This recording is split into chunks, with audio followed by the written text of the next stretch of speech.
Monsieur Darmanin, actuel ministre de l'Intérieur, a déclaré lors d'une conférence qu'il a chargé le service central des armes de réfléchir avec le ministère des Armées, alors que ce serait a priori plutôt la question pour celui des sports, je cite, à limiter, voire interdire un certain nombre de possessions de ces armes dites de guerre, y compris pour les mesures sportives ou récréatives. Ces armes sont déjà classées en catégorie A et interdites aux civils. Il ne reste environ que 900 personnes en France, dont je fais partie, qui ont une autorisation de détention pour un certain type de ces armes, celles à l'origine provenant d'arsenaux et qui ont été castrées spécifiquement pour le marché civil. Ce ne sont donc pas des armes de guerre, puisqu'elles ne bénéficient plus de leur mode de tir automatique d'origine. Ce dont parle M. Darmanin, ce sont des carabines qui ressemblent à des armes utilisées lors de conflits, voire qui sait, peut-être aussi d'armes de poing et carabines de tir longue distance.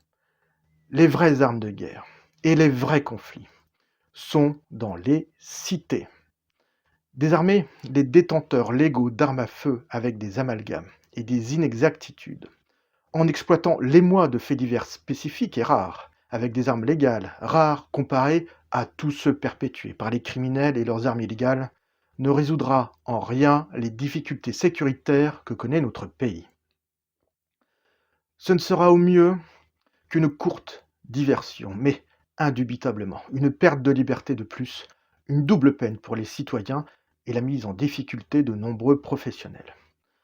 À l'heure où certains militaires s'émeuvent publiquement de l'état du pays au point de redouter une guerre civile, comme par exemple le capitaine de gendarmerie Alexandre Juvin-Brunet, qui écrit que si on en arrive à ce point-là, je cite, les forces de sécurité intérieure seraient dépassées et le peuple français devrait assurer sa propre sécurité durant la première phase de choc. Donc, à cette heure-là, s'attaquer au droit de posséder des armes, s'attaquer à un symbole irremplaçable de la liberté et un moyen irremplaçable pour la défense est une faute.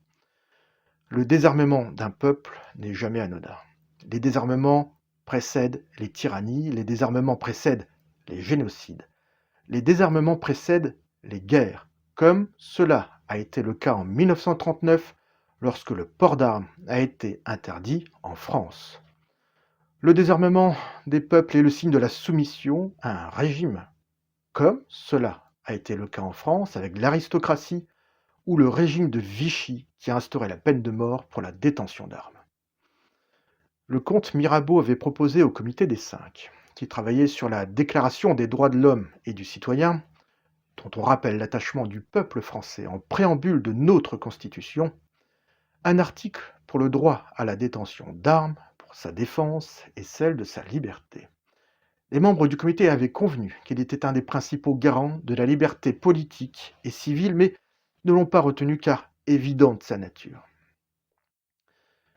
J'appelle tous les acteurs du milieu des armes et de la sûreté, les professionnels, les acteurs du privé et du public, les associations et médias spécialisés, les avocats, les think tanks, les amoureux et les défenseurs de la liberté, donc de facto favorables à l'accès aux armes pour les civils. J'ai rencontré, et mes camarades de l'ARPAC, quelques-uns d'entre vous lors de réunions ou à notre dîner à l'école de guerre, dans vos bureaux, chez vous ou sur un pas de tir, à enterrer les haches de guerre, laisser les querelles gauloises de côté, transcender nos différences pour nous unir contre l'erreur qui se profile. Nos concitoyens ne peuvent pas toujours en mesurer l'importance, mais je suis sûr que vous mesurez la dérive, les graves conséquences, le danger qu'elle engendrerait. Votre parole est essentielle.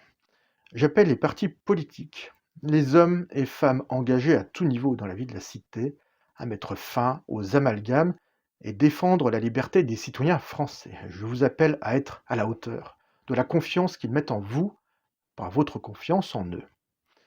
J'appelle enfin les autorités, le service central des armes qui sera au centre de cette demande de restriction, demande à la légitimité que je discute, à ne pas devenir le service central du désarmement des citoyens, à l'heure où la volonté publique devrait être justement inverse.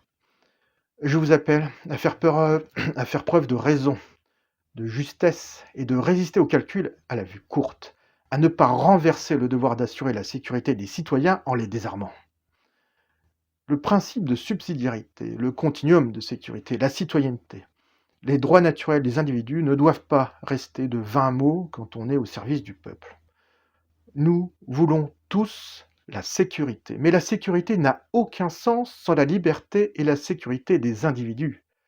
L'accès aux armes est un pilier de l'une et l'autre.